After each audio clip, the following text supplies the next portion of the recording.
March 28, 2007, 8:15 in the morning. Inside a Circuit City store, just outside Richmond, Virginia, 11 employees are called to the back room. They think it's a routine meeting. It isn't. A manager reads from a script handed down by corporate. Effective immediately, your position has been eliminated. No warning, no performance review, no mention of anything they did wrong. Security escorts them to their cars, while their coworkers watch in silence. By lunchtime, the same scene has played out in more than 600 stores across the country. 3,400 employees gone in a single morning. Not the slowest workers. Not the ones customers complained about, the best ones, the ones who had been there the longest, who knew the products cold, who could talk a nervous customer through a $5,000 home theater system without breaking a sweat. They were fired for exactly one reason. They were good enough and experienced enough to be paid too much. Circuit City called it a wage management initiative. Wall Street analysts called it bold. Employees called it something else entirely. And in less than 2 years,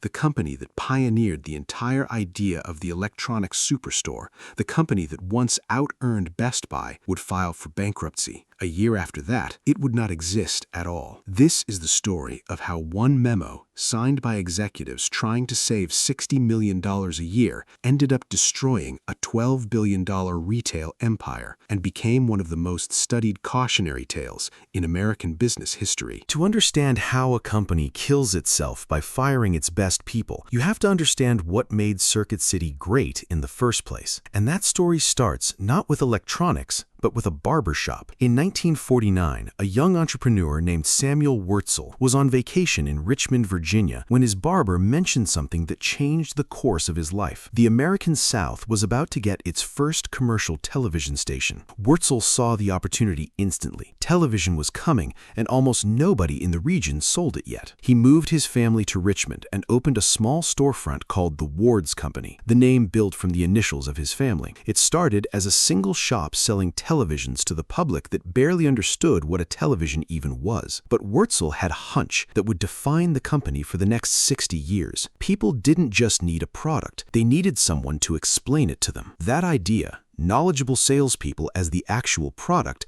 became the company's identity. Through the 1950s and 1960s, the Ward's Company expanded slowly, going public in 1961 to fund a national push. In 1984, under Wurtzel's son, Alan, the company rebranded to the name that would become iconic, Circuit City. And then it exploded. Circuit City didn't just sell electronics, it invented an entirely new category of retail store, the electronics superstore. Massive, brightly lit warehouses stacked floor to ceiling with televisions, stereos, computers, and appliances, staffed by commissioned salespeople who were trained to know every spec sheet by heart. Before Circuit City, buying a television meant walking into a cramped shop with 3 models on display. Circuit City turned it into an experience. Dozens of brands, side-by-side comparisons, and a salesperson who could tell you exactly why one was worth the extra $200. By the late 1980s and into the 1990s, Circuit City wasn't just successful,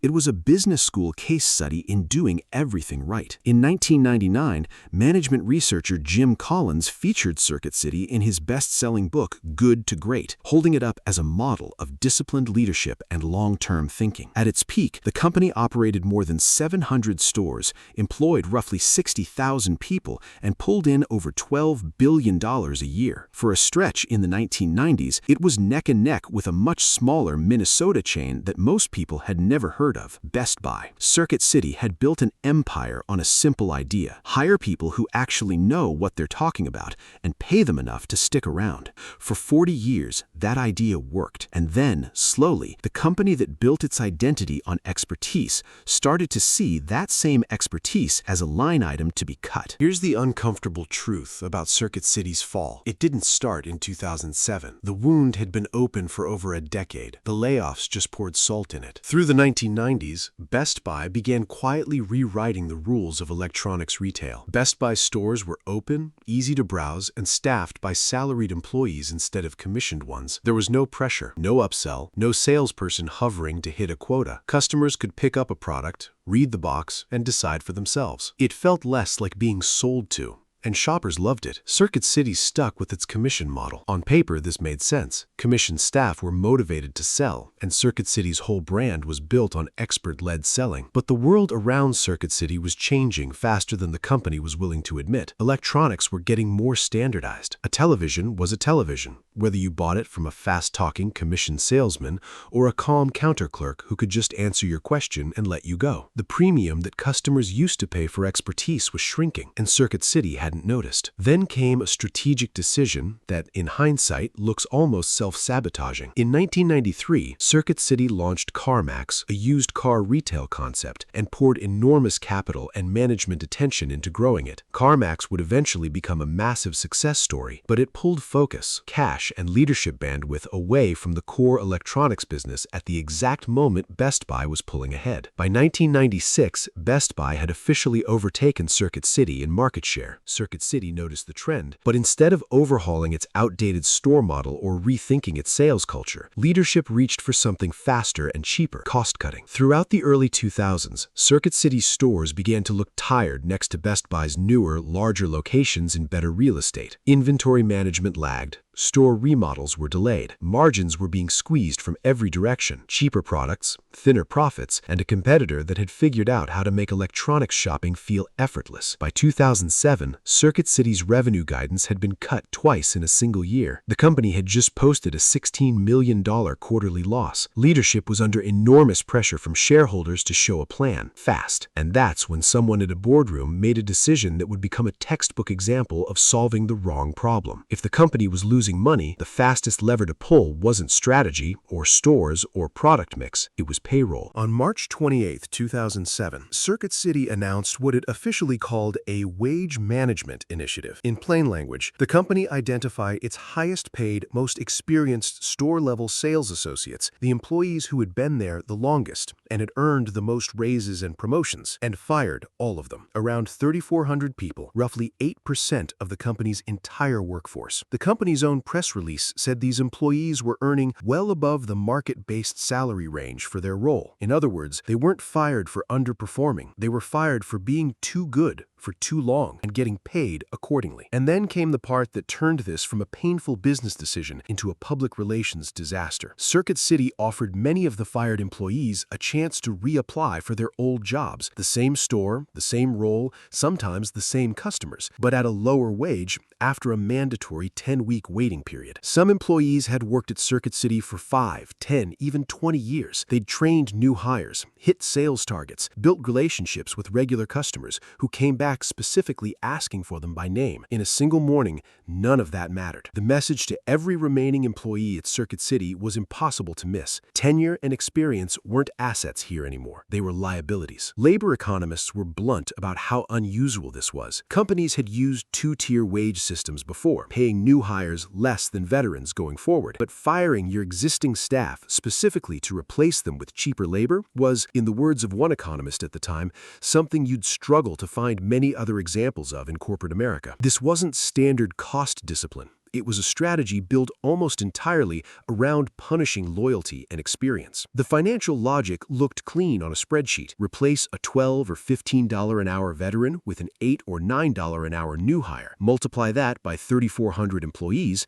and you're looking at real annual savings, reportedly in the range of tens of millions of dollars. But retail isn't a spreadsheet. It's a relationship business. And Circuit City had just fired the entire foundation of the relationship it had spent nearly 6 decades building. Almost immediately, the cracks showed. New hires didn't know the product lines the way the veterans had. They couldn't answer detailed questions about warranties, compatibility, or which model was actually worth the upgrade. The in-store experience, the exact thing that had differentiated Circuit City from a big-box discounter for decades, collapsed almost overnight. Customers noticed. Some said publicly they'd think twice before shopping there again. Morale among the employees who survived the purge cratered. If the company would fire loyal 10-year veterans without warning, why would anyone else stick around, invest in the job, or go the extra mile for a customer? Circuit City had spent 60 years building a brand around one promise. Walk in, and someone who actually knows what they're talking about will help you. In a single morning,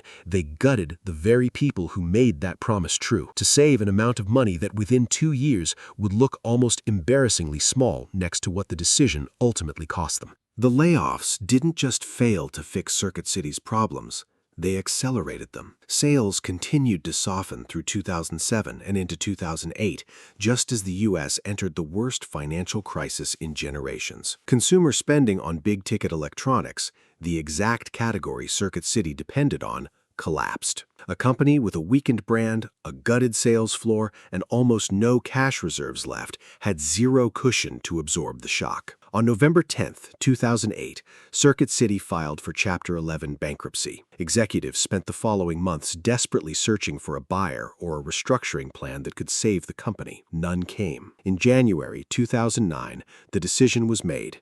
There would be no turnaround. Circuit City would liquidate entirely. On March 8, 2009, the last Circuit City store in America turned off its lights for good. All 567 remaining locations closed. More than 30,000 people lost their jobs, on top of the 3,400 who had already been pushed out 2 years earlier for the crime of being experienced. A company that once employed 60,000 people and generated $12 billion a year simply ceased to exist. Alan Wurtzel, the son of the founder and the man who'd run Circuit City for 13 years, later wrote a book trying to understand what happened to the company his father built. He compared the bankruptcy to losing a child. His conclusion was blunt. By the time the 2008 recession hit, the company had no cash left in reserve and nobody wanted to step in and rescue it. The foundation had already been hollowed out. It's worth being fair here. The 2007 layoffs alone didn't destroy Circuit City. The company had been losing ground to Best Buy for over a decade, had chased a distracting side business in CarMax, had let its stores grow outdated, and walked directly into the worst consumer recession in 80 years with almost no financial cushion left. The wage management initiative was not the only mistake, but it remains the single most studied decision in the entire collapse because it perfectly captures the exact kind of thinking that kills great companies. Mistaking your competitive advantage for a cost. Circuit City didn't compete on having the lowest prices. It couldn't. It never truly outpriced its rivals. It competed on knowing more than the customer standing in front of you and being able to prove it.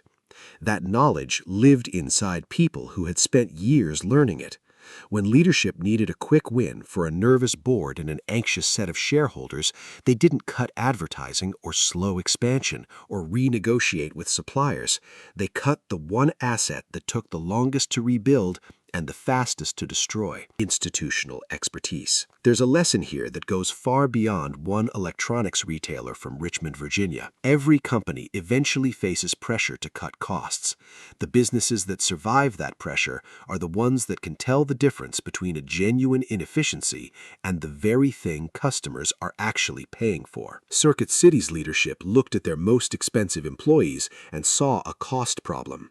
Their customers looked at those same employees and saw the entire reason they walked through the door. By the time anyone in the boardroom understood the difference, there was no one left on the sales floor who remembered how to fix it.